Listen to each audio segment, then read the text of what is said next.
अभी हमने पढ़ा न्यूटन्स लॉ ऑफ मोशन, ठीक है, ये आपका क्लियर हो गया होगा। तो अब आज के दिन की चौथी क्लास लेते हैं, सुपर संडे बना देते हैं, ठीक है।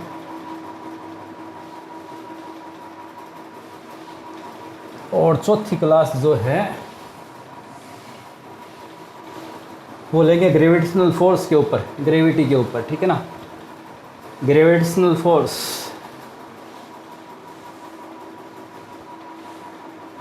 कुछ स्टूडेंट्स व्यूअर्स को ये जानना था कि सर ग्रेविटेशनल फोर्स की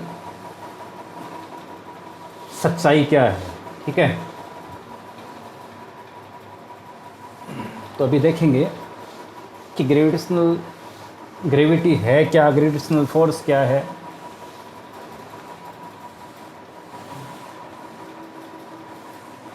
मज़ा आने वाला है आपको बहुत ज़्यादा, ग्रेविटी पर बहुत ज़्यादा इंटरेस्टिंग तरीके से कॉन्सेप्ट क्लियर कराएंगे आपका।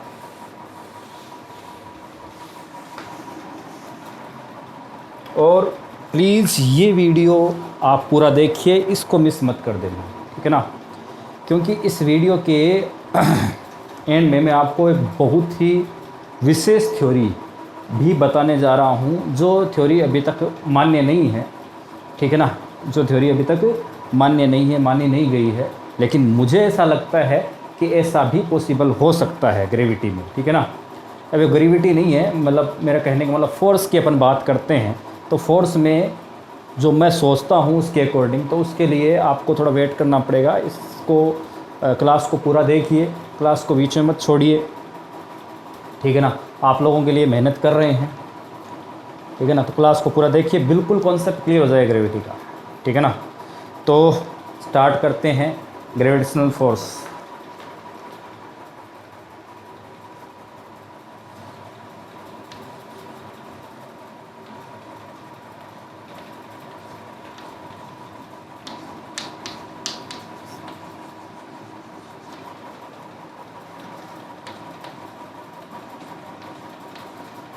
ग्रेविटेशनल फोर्स, गुरुत्वाकर्षण बल। देखो हिंदी मीडियम वालों ने भेजा तो दोनों ही चीज़ें, क्योंकि यहाँ पर कोई प्रॉब्लम नहीं, हिंदी इंग्लिश दोनों में चलेगा, ठीक है। ग्रेविटेशनल फोर्स बहुत मज़ा आने वाला है, ठीक है। तो सबसे पहले हम ये जानेंगे कि ग्रेविटेशनल फोर्स होता क्या है ये ग्रेविटी। देखो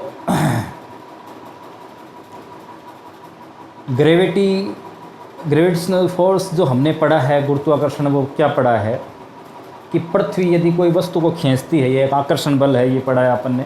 अट्रैक्शन फोर्स है, ये पढ़ा है। पृथ्वी किसी वस्तु को अपनी तरफ खींचती है, ये आपका गुरुत्वाकर्षण नहीं जी, ये गलत है। जो भी आपने बुक्स में भी अभी तक जो पढ़े हैं वो पूरी तरह से सही नहीं है। अगर अच्छी बुक्स में पढ़े हैं तो हो सकता है पूरी तरह सही हो, लेकिन वो सही लिखते भी हैं बुक्स में, लेकिन वो आप उसको सही समझ नहीं पाते हैं, ठीक है। अभी जो ये साइंटिस्ट है न्यूटन जी ने, इन्होंने ग्रेविटी के बारे में कुछ और कहा था और आप कुछ और ही समझ रहे हैं, ठीक है।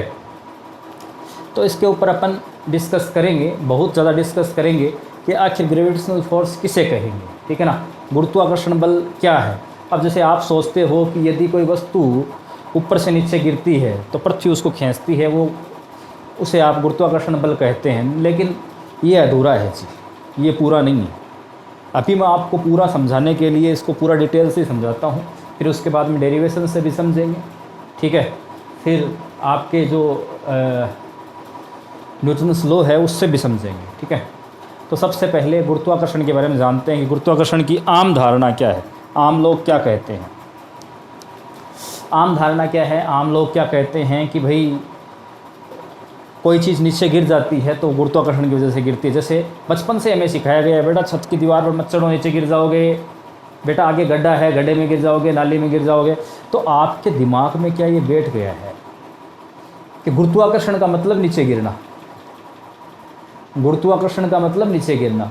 देखो हमें जो भी चीज़ बताई जाती है या फिर जो भी इन्वायरमेंट से हम सीखते हैं उसे हम सही मानने लगते हैं।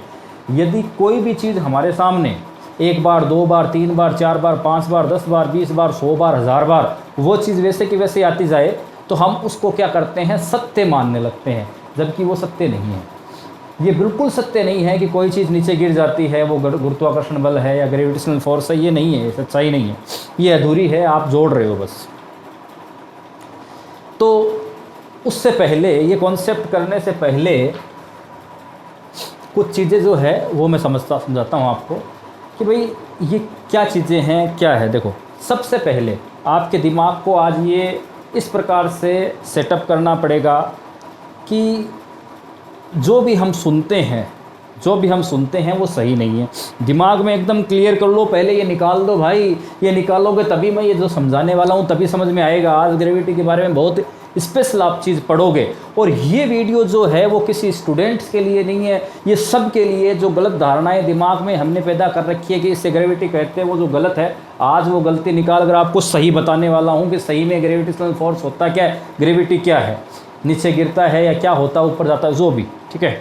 तो आज इसके बारे में आप समझने वाले हो। लेकिन उससे पहले एक बार थोड़ी देर के लिए, जब मेरा वीडियो देख रहे हो, एक बार के लिए ये दिमाग से निकाल दो कि आपने जो भी सुना है, सुना हुआ कभी भी 100% सत्य नहीं होता है। कर लिया दिमाग क्लियर? सुना हुआ सत्य नहीं होता है, दिमाग से निकाल दो। चलो निकाल दिया, पहला कॉन्सेप्ट। अब दूसरा, और देखा हुआ भी सत्य नहीं होता है। देखा हुआ भी सत्य नहीं होता है कि सर कभी कभी सत्य होता है, नहीं। देखो मैं आपको बताऊं, एक बार के लिए दिमाग से लगाओ, मैं आपको बताता हूं कि देखा हुआ भी, अब जैसे मैं आपको दिखाई दे रहा हूं, आप कह रहे सर मैं आप मेरे को दिखाई दे रहे हैं तो ये सत्य है। देखो मैं आपको बता दूं कि देखा हुआ हमेशा सत्य नहीं होता है, और मेरे से अगर आप सुनते हैं, मेरे से, तो देखा हुआ भी कभी भी सत्य नहीं हो सकता। आपकी आंखें इतनी दक्ष नहीं हैं कि आपको 100% सही दिखा सके। अरे भाई, लाइट रे है और आपकी आइज़ है, जैसा कॉम्बिनेशन करती है वो आपको दिखाते हैं, वो रिफ्लेक्शन है, सत्य कहाँ है? चलो वो तो आगे की बात है, वो दूसरी बात है, कैसे देखते हैं वो, उस मैटर पर अपन नहीं चलेंगे। अपन सिर्फ ग्रेविटी के बारे में जानना चाहते हैं। तो सबसे पहले ये दिमाग से ये भी निकालो कि जो भी आप देखते हो वो सही नहीं है। सही है तो चलो अभी मैं आपको बताऊँ, अगर आप जो देखते हो वो सही है तो मैं आपसे एक काम करने के लिए कह रहा हूँ, ठीक है ना, वो वैसे के वैसा कीजिए। आज रात को, या फिर अभी गेस कर लो यार, रात को हम रोज़ाना तारे देखते हैं, ठीक है ना, मान लो हम रात को तारे देख रहे हैं, ठीक है, देखा तारे है या नहीं है? अब आप कहोगे कि बिल्कुल तारे तो है सर, सच्चाई है। आपको कितने बड़े दिखाई दे रहे हैं? इतने बड़े। अब मुझे एक बात बताइए, क्या तारे इतने बड़े होते हैं? सत्य है क्या? नहीं है। आपकी आंखें कभी सत्य नहीं दिखा सकती। आपने जो पढ़ा है, जाना है, नॉलेज लिया है, उसके अकॉर्डिंग आप बताते हो कि डिस्टेंस जितनी ज़्यादा बढ़ती जाएगी, कोई वस्तु का आकार छोटा होता जाएगा। तो वो तो आपकी जो थ्योरी है, जो थ्योरी आपने पढ़ी है, पढ़ाई गई है, उससे आप चीज़ समझ रहे हो। आंखें आपको ये चीज़ नहीं दिखा रही है, सत्य आंखें कभी नहीं दिखा सकती। इसलिए विश्वास मत किया करो भाई, आंखों के चक्कर में कहीं भी झगड़ा कर लेते हो, मैंने ये देखा, मैंने वो किया, मैंने वो सुना है, मैंने वो करा। अरे कुछ नहीं है यार, क्या देखा है, क्या सुना है, क्या सोचा है, क्या समझा है, क्या जाना है, दैट्स इज इम्पोर्टेंट। ये इम्पोर्टेंट है। क्या आपने मनन किया है? कोई भी चीज़, घटना जो आपने देखी है, सुनी है, क्या उसके रियलिटी को जानने की कोशिश की है कि वो क्या है? लेकिन नहीं, इतना टाइम ही नहीं है अपने पास में, कोशिश कहाँ से करें। ठीक है, देखा तो देखा, एकदम सही है, लड़ने लगो, मैंने देखा, मैंने सुना, ये ट्रू नहीं होता है। ट्रू इससे बहुत अलग होता है। तो अभी देखो, मैंने आपको बताया कि आप आकाश के अंदर देखो, तारे आपको छोटे दिखाई देते हैं, ठीक है, यहाँ से आपको क्लियर हुआ कि देखा हुआ भी सही नहीं होता। चलो जी, दो चीज़ें आपके क्लियर हुई, न सुना हुआ सही होता है, न देखा हुआ। आगे से इस चीज़ को अगर आप ध्यान में रखेंगे तो बहुत ही माइंडेड इंसान आप बनने वाले हैं।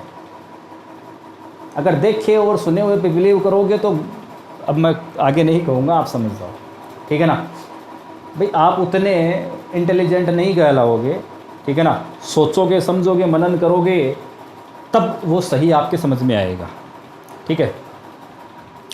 चलो जी, अब मैं आपको एक एग्जांपल देता हूँ। ये चौक है, ये चौक है, ठीक है, मैंने इस चौक को यहाँ रख दिया कि सर यहाँ रखी नहीं जा सकती। अरे भाई मान लो कि मैंने यहाँ रख दिया, मान लो क्यों मैं यहाँ रख सकता हूँ।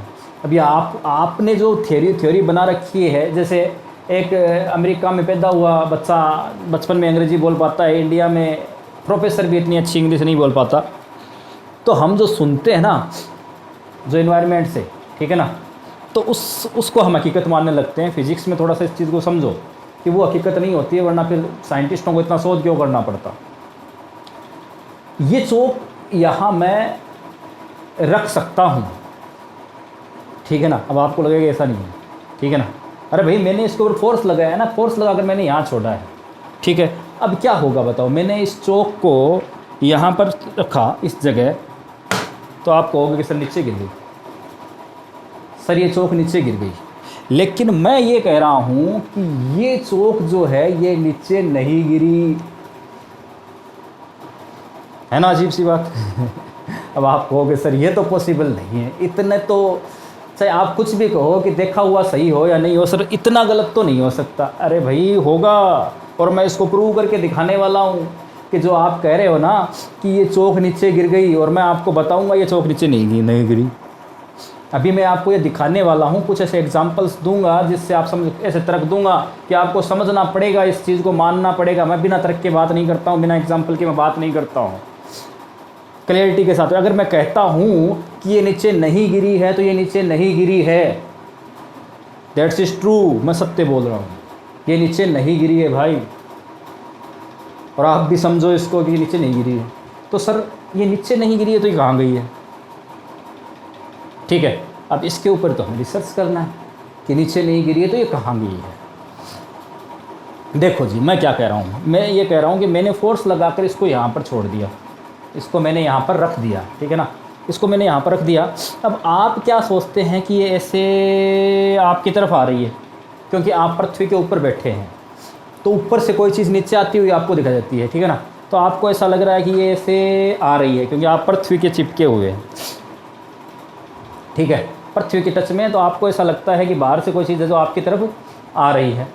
ऐसा नहीं है। मैं क्या कह रहा हूँ कि मैंने इसको यहाँ रखा, ये यही रुक गई, और इसने क्या किया, पृथ्वी को अपनी तरफ खींच लिया। इस चौक ने, क्योंकि मैंने बल लगा कर रखा था, तो इसने क्या किया, पूरी की पूरी पृथ्वी ने इसको अपनी तरफ खींच लिया। ये वही थी, पृथ्वी जो है पूरी की पूरी ऊपर उठकर इसके पास आई। अरे हो सकता है ना, आप यही क्यों सोचते हो कि ये ऐसे ही नीचे गई है, अरे ऐसा भी तो हो सकता है ना, हम सब के सब मान लो कि पूरी पूरी पृथ्वी ऊपर गई है, आपको ऐसा लग रहा है कि ये चौक आपके करीब आ रही है, आपको सिर्फ ये लग रहा था कि ये चौक आपके ऊपर करीब आ रही है, ऊपर से कोई चीज़ आपके करीब आ रही थी।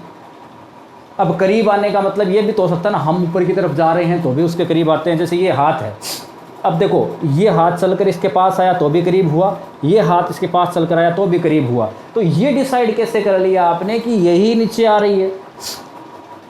ये तो गलत है ना भाई, ये तो भेदभाव है कि कोई भी आओ हमारे पास ही आओ, हम ही राजा हैं, बाकी को हमारे पास ही आना पड़ेगा, तो ये गलत है। तो इसी आपकी जो दिमाग में जो थ्योरी वहम बैठा हुआ है ना, उसको थोड़ा सा अलग मैं निकालने की कोशिश कर रहा हूँ कि मैंने इसको यहाँ रख दिया, पूरी की पूरी पृथ्वी उठकर यहाँ तक आई है और ये टच कर गई है, पृथ्वी की सतह पर टच की है इसने, ठीक है ना, बॉडी पर टच किया। तो अब ये टच किया, आपको ऐसा लगा कि ये ऐसे आ रही है। अब आप कह रहे हो कि सर आप जो कह रहे हैं उसे क्यों माने भाई? आप देखो, आप लोगों ने अभी तक क्या जाना कि कोई चीज़ नीचे गिर रही है, कोई भी चीज़ ऊपर से नीचे गिर रही है, ग्रेविटी है। और मैं क्या कह रहा हूँ, एक चीज़ यहाँ पर छोड़ दी गई तो वो पृथ्वी को ऊपर की तरफ खींच रही है और टच कर रही है, तो मैं इसको सत्य मान रहा हूँ। अब आप कह रहे हो सर हम आपकी बात को सही क्यों माने? आप भी तो सिर्फ कह ही रहे हो, थोड़ा सा दिखा रहे हो, आपकी बात को हम सही क्यों माने? आप भी हमारे को कुछ ऐसी तर्क दीजिए जिससे हम आपकी बात को सही मान सके कि नहीं पृथ्वी ही इसके पास आ रही है, लेकिन हमें लग रहा है कि ये हमारे पास आ रही है, हमें दिखाई ऐसा दे रहा है कि ये हमारे पास आ रही है, हमें ये दिखाई नहीं दे रहा कि पृथ्वी इसके पास जा रही है। ठीक है जी, मैं अब अगर मैं ये बात कहता हूँ तो मैं इसको क्लियर भी करूँगा। अभी देखो इसको क्लियर करते हैं। अभी आप सोचिए कि हम सब के सब एक कार में बैठे हैं या बस में बैठे हैं, ठीक है ना, और मैं बस को चला रहा हूँ, हम सब के सब बस वाला जो बड़े वाला शीशा है जिसके अंदर से आर पार दिखता है सामने क्या क्या क्या आ रहे हैं, ठीक है ना, सामने एक बड़ा सा पहाड़ है, बहुत बड़ा दिखाई दे रहा है क्या वो पहाड़? अरे वो रहा बहुत बड़ा पहाड़, चलाएं गाड़ी, चला रहे हैं, देखो गौर से पहाड़ को। अरे मुंह फाड़ के आपकी तरफ आ रहा है, नहीं आ रहा है? अरे वो जो पहाड़ है वो मुंह फाड़ कर आपकी तरफ नहीं आ रहा। क्या वो पहाड़ आपकी तरफ आ रहा है? अरे आ रहा है क्या? नहीं आ रहा। आप बस के अंदर चल रहे हैं, आपको क्या दिखाई दे रहा है? अगर उसकी तरफ आप चल रहे हो, आपका क्या दिखाई दे रहा है? कि पहाड़ आपके पास चलकर आ रहा है। आपको क्या दिखाई दिया? पहाड़ आपके पास चलकर आ रहा है। क्या पहाड़ चलता है? क्या पहाड़ चलता है? नहीं चलता। चल कौन रहा है? हम चल रहे हैं। हम एक बस के अंदर बैठे हैं और पूरी की पूरी बस चल रही है, हम पहाड़ के पास जाने की कोशिश कर रहे हैं, लेकिन हमें क्या लग रहा है कि पहाड़ हमारे पास आ रहा है। अरे हम तो मतलबी हैं यार, हम तो अपने ही बारे में सोचते, मैं हूँ रोजो मेरे पास आ रहा है। आज पहाड़ को कोई ज़रूरत होगी? पहाड़ भाई मेरे पास आ जा, क्या पूछना है तेरे को, पूछ ले। ऐसा नहीं है। क्या पहाड़ आपकी तरफ मुंह फाड़ कर आ रहा है? लेकिन आपको ऐसा लगा पहाड़ आया, आया नहीं। तो यहाँ से ये क्लियर हुआ, आपको ऐसा लग रहा है कि ये नीचे आ रही है। तो जैसे पृथ्वी है ना, एक पृथ्वी को आप बस मान लो और बस में आप बैठे हो और ये कोई दूर चीज़ है। तो अब होता क्या है? पृथ्वी ऐसे जा रही है तो आपको लग रहा है ये आ रहा है, पृथ्वी ऐसे जा रही है, आपको लग रहा है ये आ रहा है। बताइए, कुछ हुआ कन्फ्यूज़न, कुछ क्लियर हुआ? और मैंने तो जो कहा उसको प्रूव भी कर दिया। देखो अभी एग्जांपल देकर, पहाड़ आपकी तरफ नहीं आता लेकिन आपको आता हुआ दिखाई देता है। इसी प्रकार चौक आपकी तरफ नहीं आती है लेकिन आपको आती हुई दिखाई देती है। वहां पर बस चल रही थी, यहां पर पृथ्वी चल रही है। क्या पृथ्वी स्थिर है क्या? अरे नहीं है ना, चल रही है ना। लेकिन ऐसा हमें मानना नहीं है। हमें तो बस जो हमारी आवश्यकता के अनुसार जो चीज़ हमें माननी है वो मान लेते हैं बस। हमें क्या मतलब है क्या हो रहा है क्या नहीं हो रहा है। क्लियर हुआ या नहीं हुआ ग्रेविटी? अरे कुछ मज़ा आ रहा है या नहीं आ रहा? थोड़ा सा तो आया होगा। चलो ठीक है, अभी आपके थोड़ा सा हो गया कि सर तो ऐसे कह रहे हैं, प्रूव भी कर दिया। सर ऐसे कह रहे हैं यूँ और हम कह रहे हैं यूँ, सर ऐसे कह रहे हैं और हम ऐसे कह रहे हैं, सर ऐसे कह रहे हैं हम ऐसे कह रहे हैं, है ना। अब देखो न्यूटन ने क्या कहा था। आपने जो सीखा था वो न्यूटन के बारे में गलत सीखा था। न्यूटन ने क्या कहा?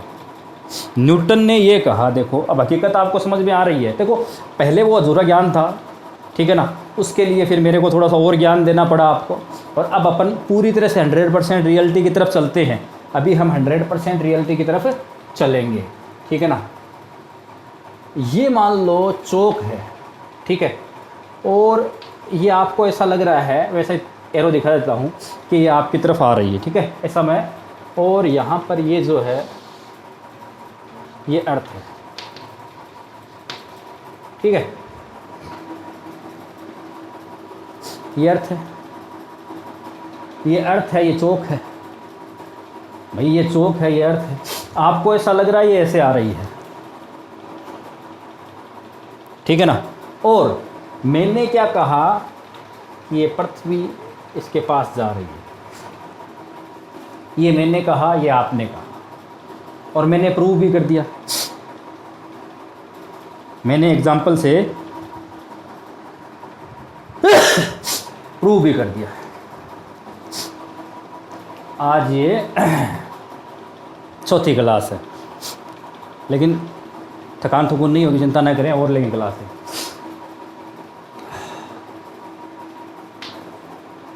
तो आप ये कह रहे हैं चौक नीचे आ रही है, मैं कह रहा हूँ पृथ्वी ऊपर जा रही है। मैंने क्लियर भी कर दिया। न्यूटन जी ने क्या कहा? न्यूटन जी ने ये कहा कि इसमें भी कोई ना कोई मास है, चौक का मास, और इसमें भी कोई ना कोई मास है, ठीक है ना। उनको ये चीज़ों से मतलब, वो क्या कह रहे हैं कि भाई ये आना या जाना ये इसकी मास की प्रॉपर्टी है, ये इसकी मास की प्रॉपर्टी है, ये इसके द्रव्यमान डिसाइड करता है कि क्या होगा या क्या नहीं होगा। तो न्यूटन जी ने क्या कहा? न्यूटन जी ने ये कहा कि न तो सिर्फ ये नीचे आ रही है और न सिर्फ ये पृथ्वी ऊपर जा रही है। रियलिटी क्या हो रही है? न्यूटन ने ये कहा कि ये नीचे आ रही है और ये ऊपर जा रही है। दोनों एक दूसरे के ऊपर अट्रैक्शन फोर्स लगा रहे हैं, दोनों एक दूसरे को खींच रहे हैं, दोनों एक दूसरे को खींच रहे हैं, ठीक है ना, दोनों एक दूसरे को अट्रैक्ट कर रहे हैं, ये न्यूटन ने कहा, ठीक है ना।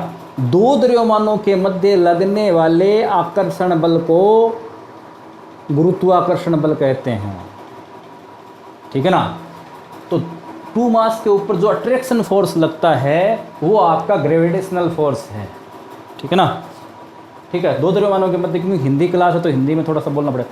दो द्रव्यमानों के मध्य लगने वाले आकर्षण अट्रैक्शन फोर्स को हम क्या बोलते हैं, गुरुत्वाकर्षण बल। ये बात न्यूटन ने कही थी। न्यूटन ने कभी नहीं कहा कि कोई चीज़ नीचे गिरती है, पृथ्वी किसी चीज़ को खींचती है तो उसे गुरुत्वाकर्षण कहते हैं, ये गलत है, ये गलत है। अभी न्यूटन के जो फॉर्मूले है उससे भी अपन सोल्व करेंगे, ठीक है ना, न्यूटन के फॉर्मूले से भी सोल्व करेंगे। चलो उससे पहले अपन जो है न्यूटन का गुरुत्वाकर्षण नियम जो है वो भी आप देख लो, न्यूटन का गुरुत्वाकर्षण नियम क्या है, ठीक है ना। न्यूटन्स लॉ ऑफ ग्रेविटी, ठीक है ना, न्यूटन्स लॉ ऑफ ग्रेविटी लिखो, न्यूटन का गुरुत्वाकर्षण नियम।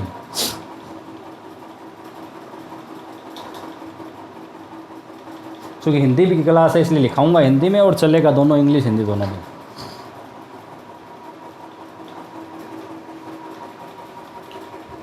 दो द्रव्यमान, ठीक है ना, एक द्रव्यमान ये है, एक द्रव्यमान ये है, एक चौक का है, एक पृथ्वी का। दो द्रव्यमानों के मध्य लगने वाला आकर्षण बल, लिखिए, दो द्रव्यमानों के मध्य लगने वाला आकर्षण बल, ठीक है ना, कौन सा बल, आकर्षण बल।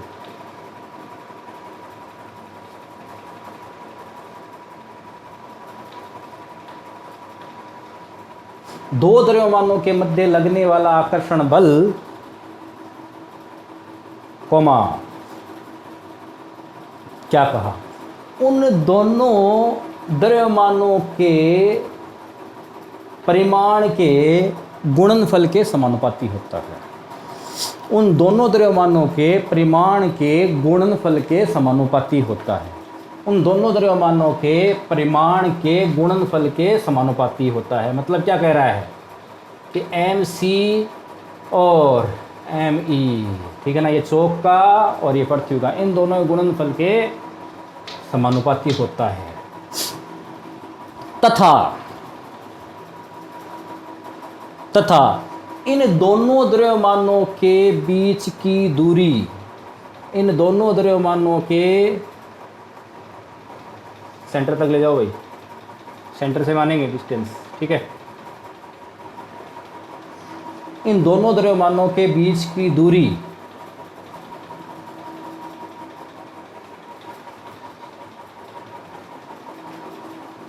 ठीक है, सेंटर से भी ले सकते हैं और यहाँ सतह से भी ले सकते हैं, ठीक है, सतह से लेंगे, दोनों सतह से ले लो, ठीक है।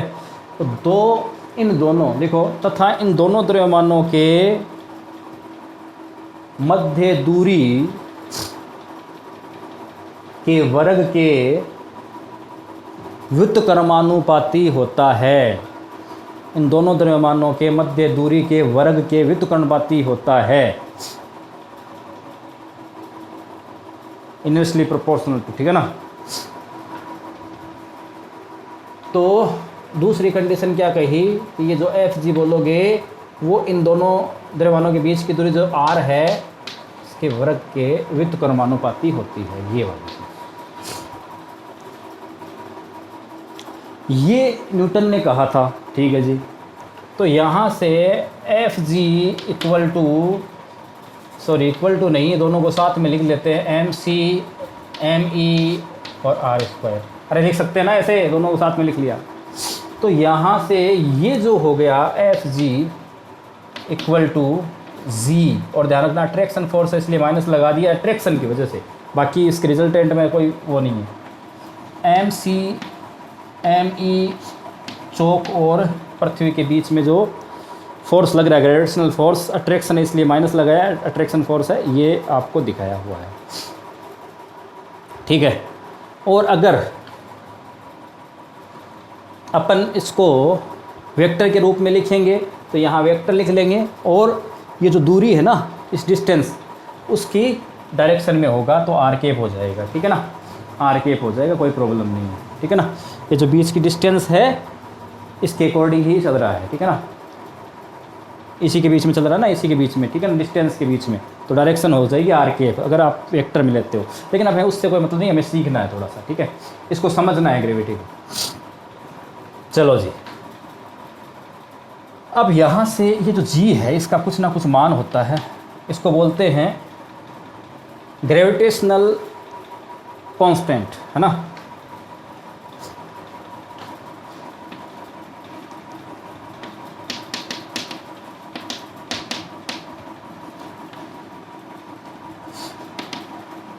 ग्रेविटेशनल कांस्टेंट, और इसकी वैल्यू होती है 6.67 मल्टीप्लाई बाई 10⁻⁻11 यूनिट बनाओ भाई इसकी यूनिट। तो ये न्यूटन, इसका इससे मल्टीप्लाई हो जाएगा और इसका डिवाइडेशन हो जाएगा, तो न्यूटन मीटर स्क्वायर पर, ये क्या है, केजी स्क्वायर, ठीक है जी।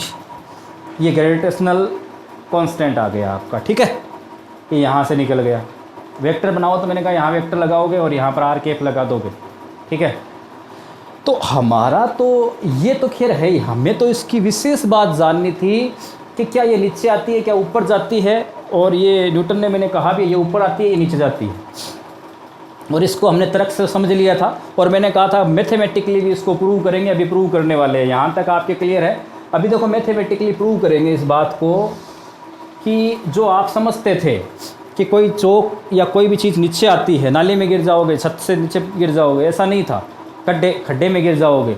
आपने ये कभी नहीं बोला खड्डा जो है वो आपके ऊपर गिर जाएगा, गड्ढा जो है वो आपके ऊपर गिर जाएगा, ऐसा कभी नहीं बोला। आप ऐसा बोलते थे, एक तरफा बोलते थे। लेकिन न तो गड्ढा आपके ऊपर गिरता है और न आप गड्ढे में गिरते हैं। होता क्या है, दोनों एक दूसरे में गिरते हैं, दोनों एक दूसरे में गिरते हैं। ये न्यूटन की जो है वो रियलिटी है, ठीक है ना, कि ग्रेविटेशनल फोर्स की। अभी देखो मैं इसको थोड़ा सा क्लियर भी कर देता हूँ। आपका फॉर्मूला जो है वो ये है, Fg इक्वल टू माइनस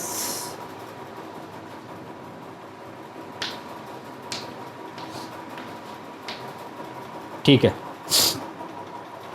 ये आपका फॉर्मूला है। लेकिन आप क्या कह रहे हैं, आप ये कह रहे हैं कि ये कोई फोर्स नहीं लगा रहा है, ये कोई फोर्स नहीं लगा रहा है, ठीक है ना। अगर ये कोई फोर्स नहीं लगा रहा है, चाहे इसको 0 मानो या इसको 1 मानो, जैसे ही मानो, फॉर्मूला आपका ये होता है, ठीक है ना। अब इस फॉर्मूले में से अगर इसको अपन हटा दें तो कि ये फोर्स का फॉर्मूला है। अरे आप इस चीज़ को ग्रेविटेशनल फोर्स बोलते हैं, इस चीज़ को F equal to minus G_m_e/r²। इसको आप बोलते हो गुरुत्वाकर्षण बल, क्योंकि आप क्या कह रहे हो, पृथ्वी किस चीज़ को खींचती है उसे गुरुत्वाकर्षण बल कहते हैं।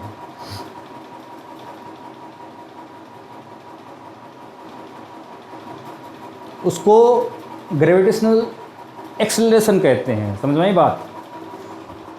ग्रेविटेशनल फोर्स नहीं कहते हैं उसको।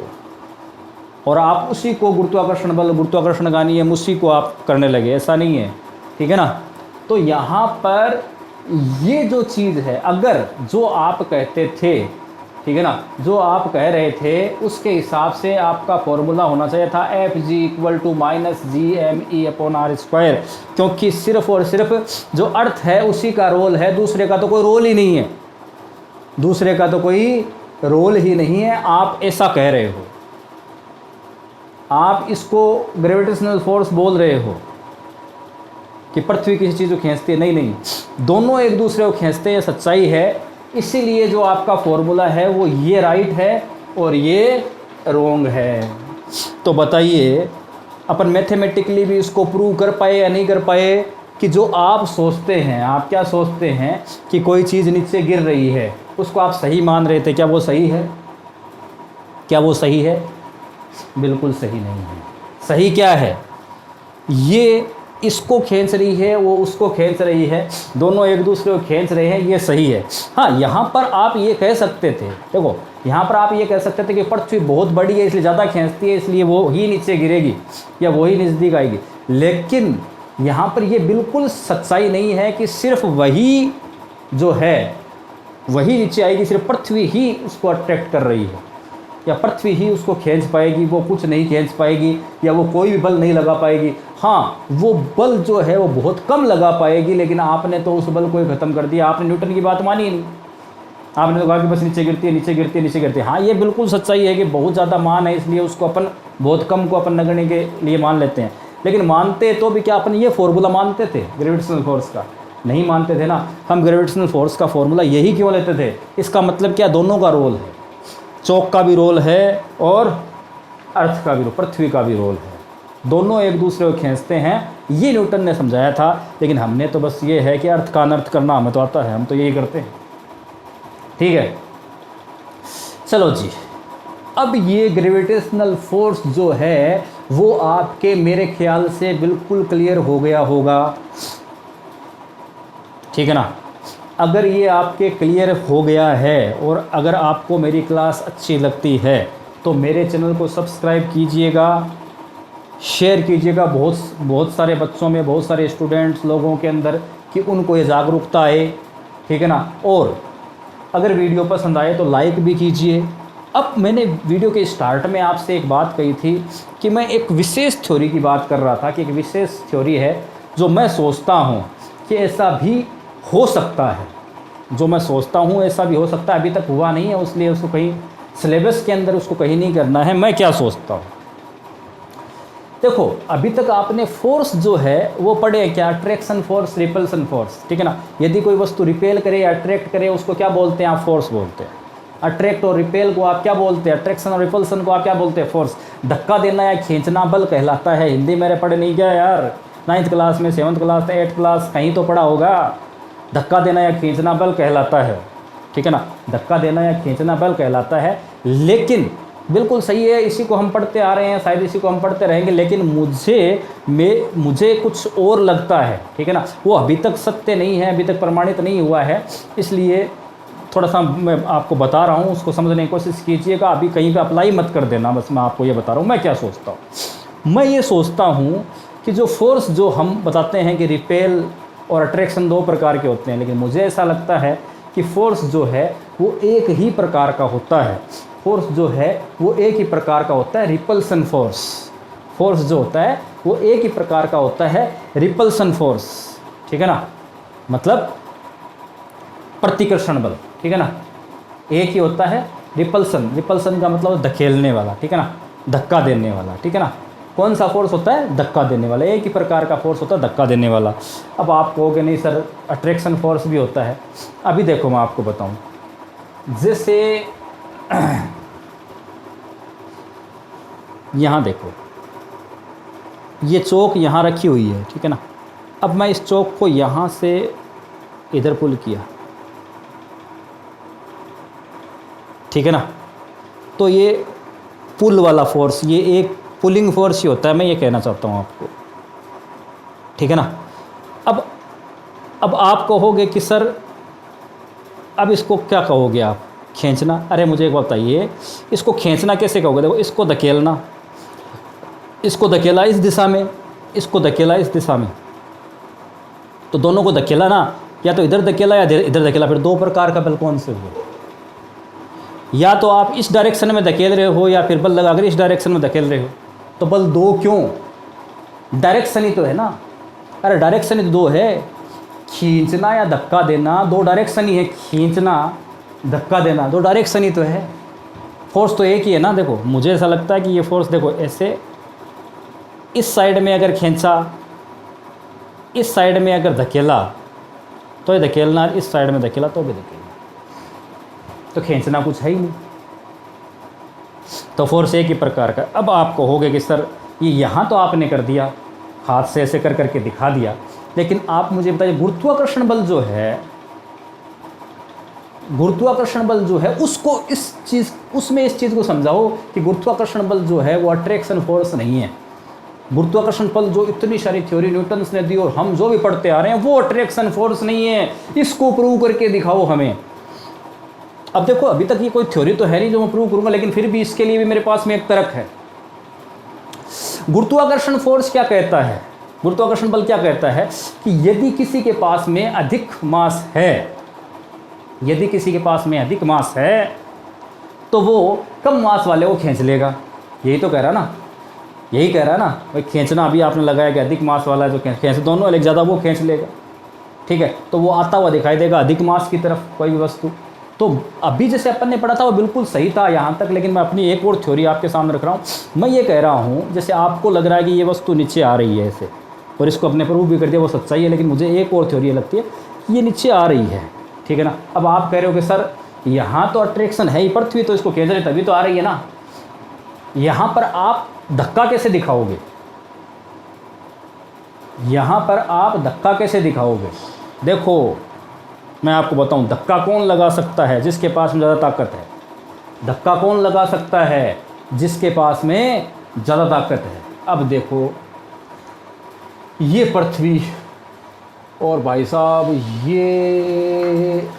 ये पूरा यहाँ से यहाँ तक ये पूरा स्काई या फिर अंतरिक्ष, ठीक है ना, इनफाइनिटी जो भी, ठीक है, ये है, ये पूरा का पूरा। अब मुझे एक बात बताइए, इसके अंदर कितने सारे तो आपके पिंड होंगे, ग्रह होंगे, सूर्य होंगे, तारे होंगे, होंगे या नहीं होंगे आकाश में? अब देखो ये चौक है, इस चौक को मैं इस साइड में धकेल दिया, मेरे पास ताकत थी, इस साइड में धकेल दिया, मेरे पास ताकत थी, तो सिर्फ धकेल तो रहा हूँ। मेरा कहने का मतलब ये है, ये जो स्काई है, ये जो अंतरिक्ष है, ठीक है ना, ये जो अंतरिक्ष है, ये इस फोर्स, इस द्रव्यमान को धक्का देता है, और आपको लगता है कि पृथ्वी इस द्रव्यमान को खींच रही है। न्यूटन ने ये कहा था, न्यूटन की थ्योरी यहाँ पर आकर अगर ये थ्योरी सक्सेस हो जाती है तो ये न्यूटन वाली थ्योरी बंद हो जाएगी। लेकिन अभी तक देखो ये सिर्फ एक परिकल्पना है मेरी, मैं सिर्फ सोच रहा हूँ, ऐसा कुछ नहीं है न्यूटन की थ्योरी सही है। मैं सिर्फ सोच रहा हूँ कि ये पूरा का पूरा था आकाश है, अंतरिक्ष है, कितना द्रव्यमान होगा। मैं कह रहा हूँ देखो मेरे पास ज़्यादा ताकत है, मैंने चौक को इधर खींच लिया, इधर खींच लिया। तो आपने ये क्यों नहीं सोचा कि ये नीचे आती है? तो हम क्या सोचते हैं कि नीचे आती है, नीचे आ गई होगी, फिर अपन सोचते हैं कि नहीं पृथ्वी ने खींच लिया होगा। आपने क्या ये सोचा? क्या पता इस इतने बड़े आकाश में इसमें बहुत ज़्यादा ताकत है, इसमें कितना द्रव्यमान है, बहुत ज़्यादा मास है इसके पास में। इसका जो मास है, स्काई का जो मास है, अंतरिक्ष का जो मास है, वो मास बहुत बहुत बहुत ज़्यादा है मास ऑफ अर्थ, ठीक है ना। तो इसका मतलब क्या होगा, जो स्काई या अंतरिक्ष या अनंत का जो फोर्स है वो बहुत बहुत बहुत बहुत ज़्यादा होगा फोर्स ऑफ अर्थ से, ठीक है, बहुत ज़्यादा होगा। इसका मतलब क्या हुआ, इस पूरे आकाश ने इसको धकेला है ऊपर से, तभी ये चौक नीचे आते हुए अपन को दिखाई दे रही है। कोई वस्तु नीचे आती है, हम कह रहे गड्ढे में गिर गए, गड्ढे में गिरने का मतलब क्या है, ऊपर से कोई धक्का दे रहा है, ऊपर वाले के पास बहुत ताकत है, तभी तो ऊपर वाले के पास बहुत ताकत है, उसने उसको धकेल दिया और धक्का देने से नीचे आ रहा है। तो ये सिर्फ मेरी थ्योरी है, ठीक है ना, तो ये सिर्फ मेरी थ्योरी है। तो इसको अभी आपको ऐसा कुछ नहीं समझना है, ठीक है ना। मैं सिर्फ अपनी थ्योरी को सिर्फ बताया है आपको कि कुछ एक नई बात आज आपको बताऊंगा, ठीक है ना। तो अभी तक ये कहीं सिलेबस में या कहीं भी पढ़ना नहीं है, कहीं भी ये प्रूव नहीं हुई है, तो ऐसा ही आपको नहीं करना है। मैं सिर्फ आपको मेरी परिकल्पना बता रहा हूँ कि ऐसा भी हो सकता है, मुझे ऐसा लगता है कि ये सही है। और बाकी देखो इस पर प्रूव होगा आगे क्या होगा वो उसके बाद की बातें हैं। अभी तक तो जो न्यूटन की थ्योरी है यही सही है कि एक वस्तु दूसरी वस्तु के ऊपर फोर्स लगाते हैं, और न्यूटन जी ने कहा कि दोनों वस्तु एक दूसरे को खींचती है, वहाँ तक सही है। अब देखो एक चीज़ और यहाँ से बता देता हूँ आपको, यदि कोई द्रव्यमान है तो गुरुत्वाकर्षण होगा, ठीक है ना। अब मुझे एक बताइए, ऐसी कोई वस्तु आपने देखी है जो मासलेस हो? ऐसी कोई थिंग है जो मासलेस हो, जिसमें द्रव्यमान नहीं हो? अरे भाई मैं जो बोल रहा हूँ ना शब्द, उसके अंदर भी मैं भौतिक तुला के ऊपर खड़ा होकर यदि बोल दूंगा ना राम, तो भाई दशमलव के 20-30 दशमलव के बाद में कहीं ना कहीं हिल जाएगा वो कांटा, और कुछ ना कुछ द्रव्यमान आ जाएगा कि 0.0000000 समथिंग राम शब्द का वेट है। अपन कोई शब्द भी बोलते हैं ना उसके ऊपर खड़े होकर, तो अभी अपना जो एनर्जी है वो वेस्ट होती है, वहाँ से उस शब्द की वैल्यू निकल जाती है कि उसमें भी इतना भार लगा है, कोई शब्द भी इतना भारी होता है। इसका मतलब ग्रेविटी जो है वो सब जगह है, क्योंकि ऐसी कोई वस्तु नहीं, ऐसी कोई चीज़ नहीं, गैस कुछ भी हो चाहे, ऐसी कोई चीज़ नहीं है जिसका द्रव्यमान नहीं हो। द्रव्यमान सबका होता है, इसका मतलब गुरुत्वाकर्षण बल सार्वत्रिक है। ठीक है, अब मुझे बताइए गुरुत्वाकर्षण बल एकदम बिल्कुल क्लियर हुआ या नहीं हुआ? बिल्कुल मज़ा आया?